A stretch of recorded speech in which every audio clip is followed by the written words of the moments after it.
Oiga lo que recomienda Pedro en la primera carta de Pedro, en el capítulo 3, los versículos 14 al 16. Y esto tiene vigencia al día de hoy.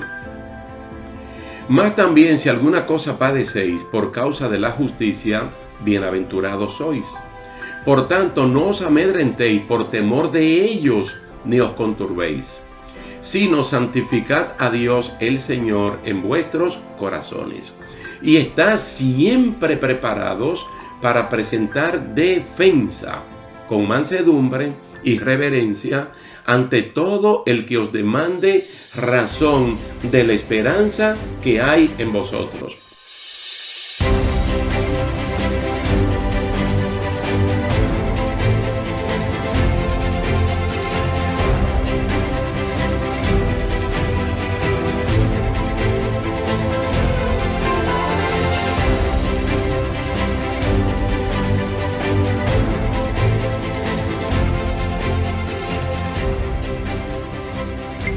Dios le bendiga, mis estimados hermanos, que la paz del Señor sea con cada uno de ustedes. Hoy nos encontramos una vez más para continuar estudiando la segunda parte de esa experiencia del apóstol Pablo en Atenas, la capital de Grecia. Vamos a ver en el día de hoy la porción que está en Hechos, capítulo 17, los versículos 22 al 34. Hechos 17, 22 al 34. Entonces Pablo, puesto en pie en medio del Areópago, dijo: varones atenienses, en todo observo que sois muy religiosos, porque pasando y mirando vuestros santuarios, hallé también un altar en el cual estaba esta inscripción: al Dios no conocido. Al que ustedes adoran, pues sin conocerle, es a quien yo les anuncio. El Dios que hizo el mundo y todas las cosas que en él hay, siendo Señor del cielo y de la tierra, no habita en templos hechos por manos humanas, ni es honrado por manos de hombre como si necesitase de algo. Pues él es quien da a todos vida y aliento y todas las cosas. Y de una sangre ha hecho todo el linaje de los hombres, para que habiten sobre toda la faz de la tierra. Y les ha prefijado el orden de los tiempos y los límites de su habitación, para que busquen a Dios si en alguna manera palpando puedan hallarle, aunque ciertamente no está lejos de cada uno de nosotros. Porque en él vivimos y nos movemos y somos. Como algunos de sus propios poetas también han dicho, somos linaje suyo. Siendo pues linaje de Dios, no debemos pensar que la divinidad sea semejante a oro o plata o piedra, escultura de arte y de imaginación de hombres.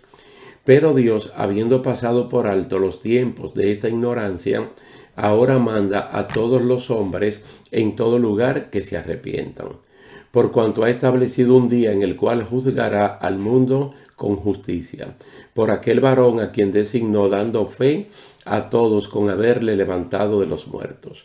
Pero cuando oyeron lo de la resurrección de los muertos, unos se burlaban y otros decían: ya te oiremos acerca de esto otra vez. Y así Pablo salió de en medio de ellos. Mas algunos creyeron juntándose con él, entre los cuales estaba Dionisio, el areopagita, una mujer llamada Dámaris, y otros con ellos. Esa es la lectura de Hechos capítulo 17 del verso 22 hasta el 34.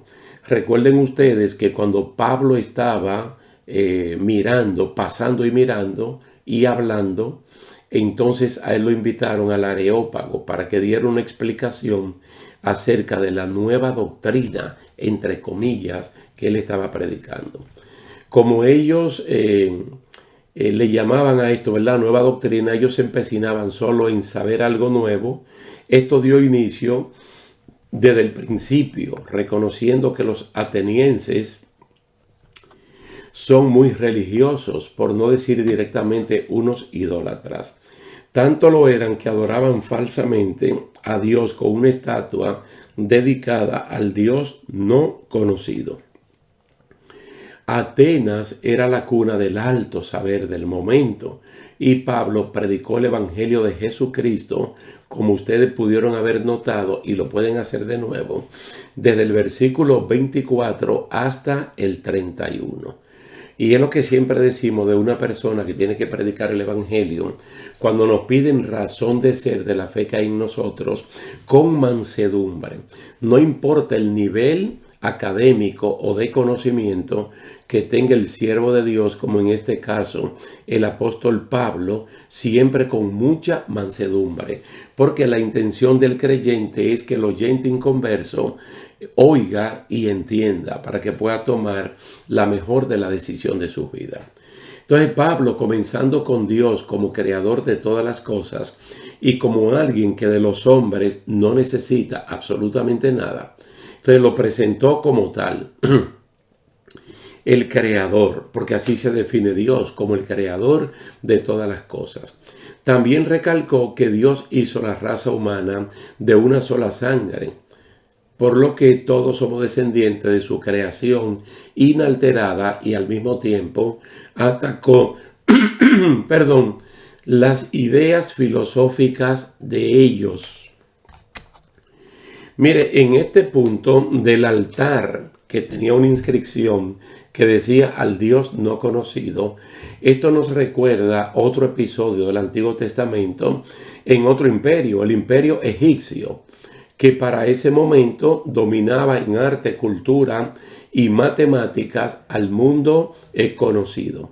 El faraón del momento, que se autoproclamaba como un dios entre muchos dioses que había en Egipto, confesó desconocer quién era Jehová, el verdadero y único Dios creador de todas las cosas. Si uno puede leer en Éxodo capítulo 5, los versículos 1 y 2, uno se va a dar cuenta de una vez que esta escena de Atenas como que se repitió en la vida de este hombre. Dice así, Éxodo 5, versículos 1 y 2. Después Moisés y Aarón entraron a la presencia de Faraón y le dijeron: Jehová, el Dios de Israel, dice así: deja ir a mi pueblo a celebrarme fiesta en el desierto. Y Faraón respondió: ¿quién es Jehová para que yo oiga su voz y deje ir a Israel? Él hace una pregunta y en el mismo versículo 2, él la contesta: yo no conozco a Jehová, ni tampoco dejaré ir a Israel. Jehová era el Dios no conocido para este Faraón, un hombre que está viviendo en un imperio donde ellos tienen conocimientos altísimos. No olviden ustedes que cuando Esteban está resumiendo la historia del pueblo de Israel en Hechos capítulo 7, él habla de que Moisés fue educado no solamente en idiomas, pero también en ciencia egipcia.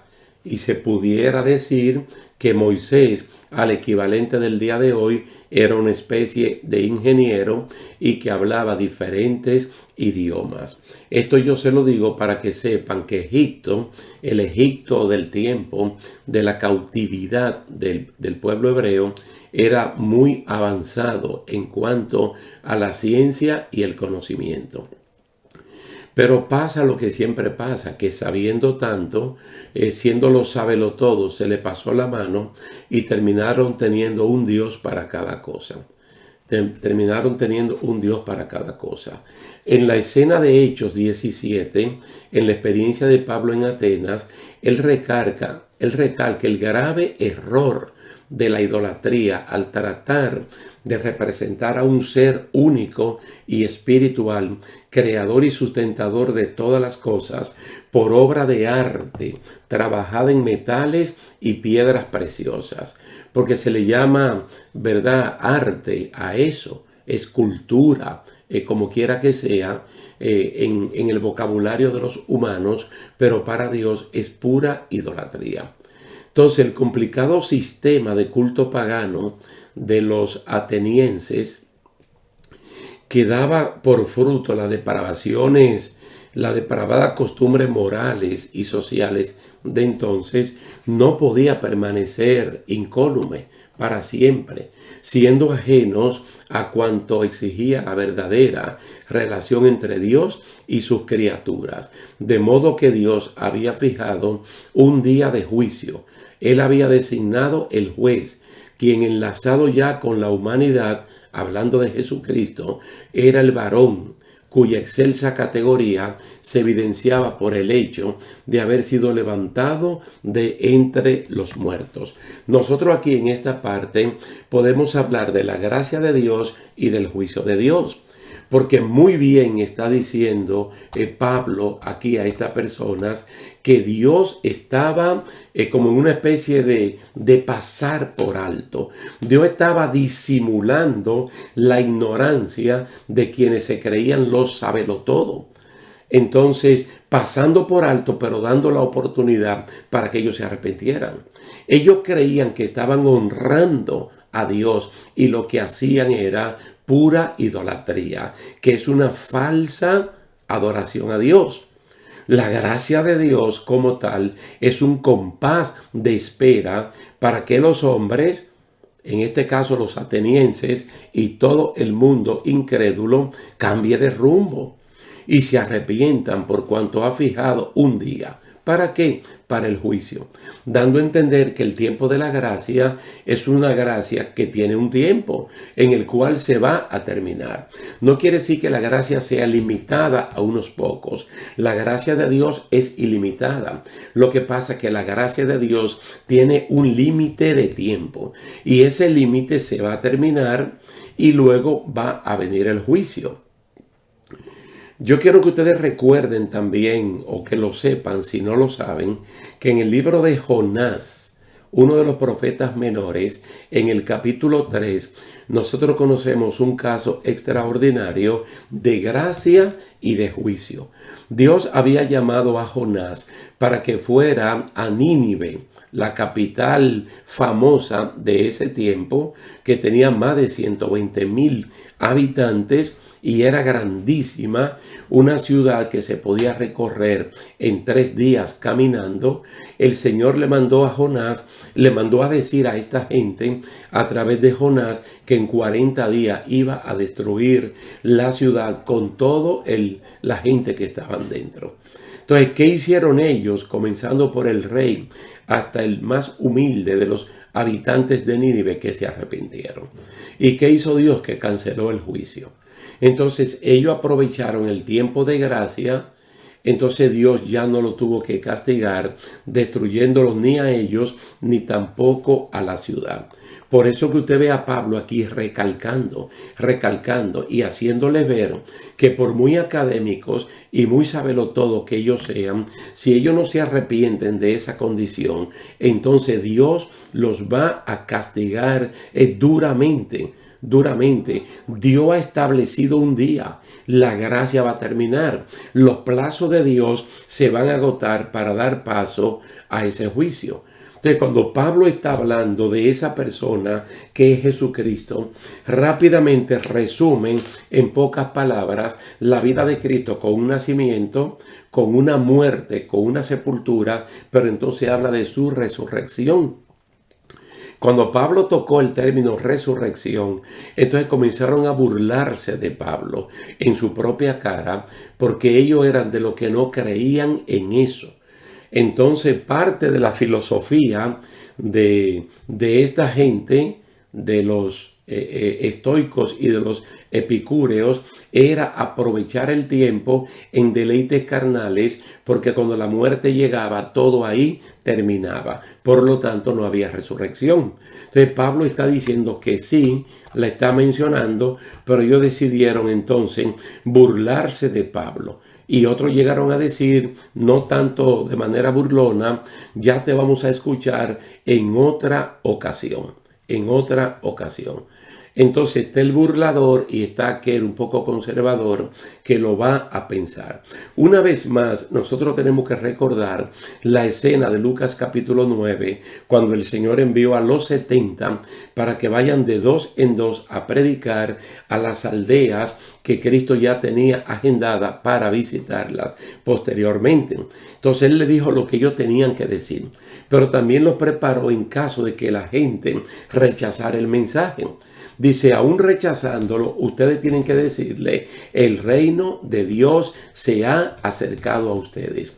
Porque hay personas que en el momento rechazan al mensajero, pero luego se ponen a pensar en el mensaje que le trajeron. Y el mensajero se fue burlado o rechazado. Pero el mensaje, cual semilla, quedó sembrado. Entonces la persona puede reaccionar de manera positiva.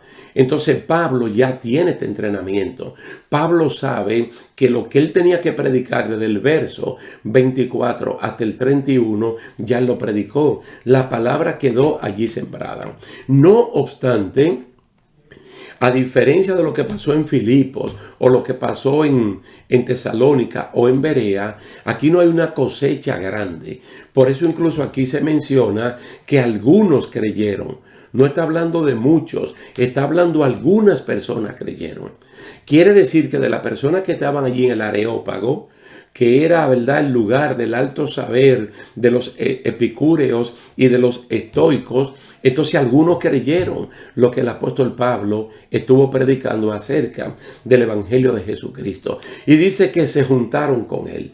Recuerden que Pablo está solo, esperando que su equipo misionero, que él tuvo que dejarlo en Berea, vengan para juntarse allí en Atenas. Ahora no está solo porque encontró creyentes que se juntaron con él. Entonces, aquí el doctor Lucas, que es quien escribe en el libro de los Hechos, menciona a Dionisio, que Dionisio era el encargado del Areópago. Por eso le llama Dionisio el Areopagita.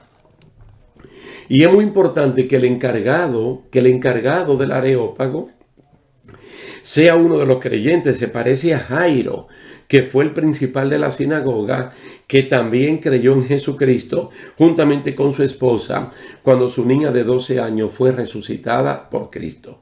También dice que una mujer llamada Damaris, que al mencionar su nombre, pues se nota inmediatamente que es una persona importante, y otros con ellos. Qué bueno que estas personas lo hicieron y que entonces se pudieron juntar con Pablo, y esto fue de mucha bendición para él. Uno pudiera decir que en Atenas no tuvo tanto éxito como el que tuvo anteriormente, mas sin embargo, con estos que aquí se mencionan, pues de una vez te dice que la palabra del Señor siempre tiene éxito. Toda esta experiencia que hemos visto en 2 capítulos de Hechos 17 de la vida del apóstol Pablo le van a servir para su siguiente campo misionero, que es plantar la iglesia en Corinto. Entonces Pablo va a ir con una actitud mucho más definida, mucho más clara acerca de predicar a Jesucristo, pero a este crucificado. Quiere decir que lo vamos a dejar por el día de hoy hasta aquí, y creyendo que en nuestra próxima ocasión vamos a entrar al capítulo 18 del libro de los Hechos para ver cómo se planta la iglesia en Corinto, utilizando Pablo la experiencia en Atenas. Así que muchísimas gracias por estar aquí con nosotros, por el tiempo dispensado, y gracias le damos a Dios que nos da la oportunidad de poder tener estos estudios bíblicos. Dios le bendiga mucho y nos vemos en una próxima ocasión.